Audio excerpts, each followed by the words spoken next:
I never imagined my Christmas would turn into a battlefield, but that's exactly what happened when my daughter-in-law uttered those words that would change everything. Let me take you back to where it all started, because this story needs context. My name is Margaret and I'm 68 years old. I've been a widow for 5 years now, after losing my husband Robert to cancer. Those first few Christmases without him were unbearable. The silence in our home, the empty chair at the dinner table, the absence of his terrible dad jokes that I used to roll my eyes at, but now desperately miss. My son David and his wife Jessica were my lifeline during those dark times. They made sure I wasn't alone, that I had reasons to smile, to keep going. David is my only child. We've always been close, even through his teenage years when most kids push their parents away. He's thoughtful, kind, and has always been protective of me, especially after his father passed. When he married Jessica 3 years ago, I was overjoyed. She seemed perfect for him. Outgoing where he was reserved, ambitious and driven. They made a beautiful couple at their wedding, and I remember crying happy tears thinking about how proud Robert would have been. But something shifted after they got married. Subtle at first. Jessica started making little comments about how I did things. The way I folded towels was wrong. My cooking was too traditional. My decorating style was outdated. I brushed it off initially, thinking maybe she was just trying to establish herself, find her place in our family dynamic. I tried to be understanding, to give her space, to not be the overbearing mother-in-law that everyone complains about. Then came the grandchildren discussion, or rather the lack of one. Whenever I'd gently ask about their plans, Jessica would shut it down immediately. She'd make comments about how she wasn't a baby-making machine, how her career was important, how society pressures women too much. I respected that. I really did. But the way she said it always felt directed at me, like I was the embodiment of that societal pressure rather than just a woman hoping to be a grandmother someday. The holidays became increasingly complicated. Last Christmas, Jessica insisted on completely changing our family traditions. No more Christmas Eve dinner at my house, a tradition Robert and I had started 30 years ago. No more of my famous gingerbread cookies. No more caroling in the neighborhood. Everything had to be modern, minimalist, Instagram-worthy. I went along with it because I didn't want to cause problems. I didn't want David caught in the middle. This year started like any other November. I began planning Christmas early, as I always do. I started collecting recipes, thinking about decorations, making my shopping lists. I was particularly excited because I'd been so lonely throughout the year. My book club had disbanded. Several of my friends had moved to be closer to their own children, and I'd been battling some health issues that left me feeling isolated. Then came the dinner that changed everything. David and Jessica invited me over for what I thought would be a pleasant evening. I brought wine and a homemade apple pie. The meal was lovely. Jessica had ordered from some expensive restaurant. Everything was perfect and cold and impersonal. After dinner, we sat in their pristine living room, the kind where you're afraid to actually sit on the furniture. That's when Jessica dropped the bomb. She didn't ease into it. She didn't soften the blow. She looked directly at me and said, "Margaret, we need to talk about Christmas. We've decided we're spending it at my mother's house this year. You'll need to make other arrangements." I sat there, stunned. The wine glass in my hand suddenly felt impossibly heavy. I looked at David, waiting for him to say something, to explain, to soften this somehow. But he just looked down at his hands, like a child who knows he's done something wrong but won't admit it. I tried to keep my voice steady. "I see, for how long?" "Just Christmas Day?" I was already calculating, already trying to figure out how to salvage some part of the holiday. Jessica's response was even worse than the initial announcement. "The whole week, actually. We're leaving December 20th and coming back after New Year's. My mother is getting older and we want to spend quality time with her." The irony wasn't lost on me. Her mother was 65, 3 years younger than me, and from what I'd heard, in perfect health and surrounded by friends and activities. But I bit my tongue. I've learned that sometimes silence is the best response when you're too angry to speak without regret. What hurt even more was the next part. Jessica leaned back, that satisfied smile on her face, and said, "You understand, right? You'll be fine here on your own. You can have a quiet, peaceful Christmas. Maybe order some Chinese food or something. Treat yourself.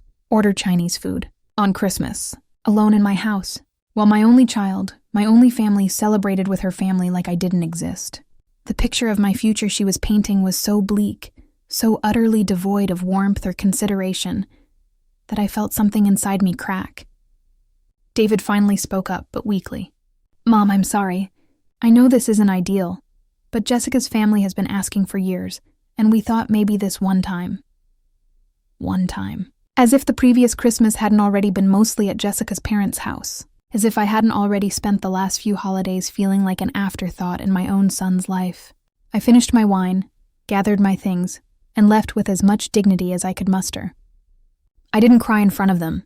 I didn't make a scene. I simply said, "Well, I hope you all have a wonderful Christmas," and walked out. But in my car, before I even pulled out of their driveway, the tears came.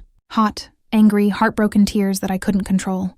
That drive home was the longest 15 minutes of my life. Every Christmas memory played through my mind like a movie. David as a toddler, trying to sneak peeks at presents. David at 10, helping Robert string lights on the house. David as a teenager, pretending he was too cool for family traditions but secretly loving them. David as a young man, bringing Jessica home for the first time during the holidays, all of us laughing around the fireplace. When had I become disposable? When had I become the obligation that could be dismissed with a casual, "You'll be fine on your own"? I spent that night in my robe, going through old photo albums. Pictures of Robert and me, young and in love. Pictures of David growing up, our family, complete and happy. And I made a decision. I wasn't going to sit at home alone, feeling sorry for myself, waiting for crumbs of attention from my son. I wasn't going to order Chinese food and pretend that this was okay. The next morning, I called my sister Linda in Arizona. Linda and I had always been close, despite the distance. She's 2 years older than me, divorced, living her best life in a retirement community in Scottsdale. She travels, she paints, she has a whole circle of friends. She's always invited me to visit, but I'd always declined, worried about leaving David, about missing out on time with him. Linda picked up on the first ring, and when I told her what happened, she was furious. "That entitled little brat," she fumed, and I didn't have to ask which one she meant. "Pack your bags, Maggie. You're coming here for Christmas. We're going to have the time of our lives." Something about her certainty, her absolute confidence that I deserved better, gave me courage. I booked a flight right then and there, while still on the phone with her, December 20th through January 3rd. 2 weeks in Arizona, away from the cold and the memories and the disappointment. But I didn't tell David right away. Part of me wanted to call him and explain that his dismissal had hurt me so badly that I was fleeing to another state. But another part of me, the part that was tired of always being understanding and accommodating, decided to let him figure it out on his own. I spent the next few weeks preparing. I bought new clothes, got my hair done, even splurged on some new luggage. Every time David called to chat about work or the weather, I didn't mention Christmas. When he'd casually say something like, "Well, we'll be gone, but you know where the spare key is if you need anything," I'd just say, "Mm-hmm," and change the subject. Jessica called once, about a week before their trip, asking if I could water their plants while they were gone. The audacity. I told her I wasn't available, and she actually sounded annoyed, like I was being difficult. She didn't ask why I wasn't available. She didn't ask what my Christmas plans were. She just huffed and said she'd find someone else. December 20th arrived. I was up at dawn, dressed and ready for the airport shuttle I'd arranged. My suitcases were packed with summer clothes, sundresses, and sandals, a new swimsuit I'd bought with Linda's pool in mind. I felt lighter than I had in years. My phone rang just as the shuttle pulled up. It was David. "Hey, Mom. Just wanted to say goodbye before we head out. Jessica's loading up the car now. We should be on the road in an hour." I smiled. "Have a safe trip, sweetheart." There was a pause. "What are you doing today?" The shuttle driver was loading my bags. I could see him through the window, cheerful and efficient. "Oh, just taking a little trip myself." Another pause, longer this time. "A trip? Where?" I hadn't planned to tell him like this, but the satisfaction was too sweet. "Arizona. I'm spending Christmas with Aunt Linda. Actually, I'm heading to the airport right now." Silence. Complete shocked silence. Then, "You're what? When did you plan this?" I kept my voice light, casual, the same way Jessica had been when she'd dismissed my Christmas. "Oh, right after our dinner a few weeks ago. You know, when you told me you'd be gone and I should order Chinese food. I thought about it and realized I deserved better than eating takeout alone on Christmas. So I made other plans." I could hear Jessica in the background, asking what was wrong. David's voice was strained. "Mom, I didn't mean... I thought you'd be okay with... The shuttle driver was at my door now, ready to take me to my new adventure. "David, I have to go. I can't miss my flight. Have a wonderful Christmas with Jessica's family. I'll call you when I land." I hung up before he could respond. And as the shuttle pulled away from my house, from the neighborhood where I'd raised my son, where I'd built my life with Robert, I felt something I hadn't felt in years. Freedom. The flight to Phoenix was smooth. Linda picked me up at the airport in her convertible, her silver hair wild in the wind, her smile as bright as the Arizona sun. She took one look at me and pulled me into a hug. "There's my sister," she said. "I've missed you." Her retirement community was nothing like I'd imagined. It wasn't some depressing facility with walkers and bingo. It was vibrant, alive, full of people who decided that 65 or 70 or 75 didn't mean life was over. There were art classes and yoga and happy hours by the pool. Everyone was friendly, curious about the new person. That first night, Linda and I sat on her patio, watching the sunset paint the desert in shades of orange and pink. My phone had been buzzing all day. David had called 6 times. Jessica had texted twice. I'd ignored all of it. Linda handed me a margarita. "You going to talk to him?" I sipped my drink, the tequila warming me from the inside. "Eventually. But not yet. He needs to sit with what he's done, with how his wife treats me, and how he allows it." She nodded. "You've always put him first, Maggie. Even when Robert was alive, you were always thinking about David, about his needs, his happiness. What about yours?" It was a question I'd been avoiding for years. What about my happiness? When had I stopped mattering in my own life? Christmas Eve arrived. Linda's community was having a party by the pool. String lights everywhere, a mariachi band, tables laden with food. I wore a red dress I'd bought for the occasion, and Linda wolf whistled when she saw me. "Now that's the Margaret I remember from college. Where's she been hiding?" We danced. I actually danced, something I hadn't done since Robert died. An older gentleman named Frank asked me, and I said yes, and we swayed to music under the desert stars. I laughed more that night than I had in months, maybe years. My phone stayed in my purse on silent. Whatever chaos was happening back home could wait. This was my time, my Christmas. Christmas morning, Linda and I made breakfast together. Mimosas and French toast and fresh fruit. We opened silly presents she'd bought for me, things she knew would make me laugh, fuzzy socks with cacti on them, a t-shirt that said Desert Diva, a book about women who'd started over later in life. That afternoon, I finally listened to David's voicemails. The progression was telling. The first few were confused, asking me to call him back. The middle ones were slightly annoyed, like I was being unreasonable. But the last one, left late on Christmas Eve, was different. His voice was quiet, almost broken. "Mom, I messed up. We messed up. Jessica's family is nice, but all I can think about is you, alone, because of what we did. I keep thinking about all the Christmases we've had, all the traditions, and how I just threw that away like it didn't matter. Like you didn't matter. I'm so sorry. Please call me back. I love you." I sat with that message for a long time. Part of me wanted to call him back immediately, to forgive him and tell him it was okay. That's what I would have done before. But I was learning something out here in the desert, surrounded by people who'd chosen themselves, who'd built lives on their own terms. I was learning that forgiveness didn't have to mean accepting unacceptable behavior, that loving someone didn't mean letting them hurt you. I texted him instead. "Having a wonderful Christmas with Aunt Linda. We'll talk when I get home. Love you." The rest of my trip was magical. Linda and I hiked in the mountains, careful but determined. We visited art galleries in Scottsdale. We went to a spa and got massages. We stayed up late talking about everything, our childhood, our marriages, our regrets and hopes. She told me about her divorce, how scary and liberating it had been, how she'd rebuilt herself from scratch and found joy she never knew was possible. On New Year's Eve, we went to a party at her friend Carol's house. Carol was 72, recently widowed like me, but she'd already started dating again. She had stories that made us laugh until we cried.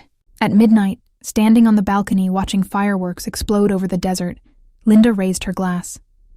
"To new beginnings," she said, "to choosing ourselves."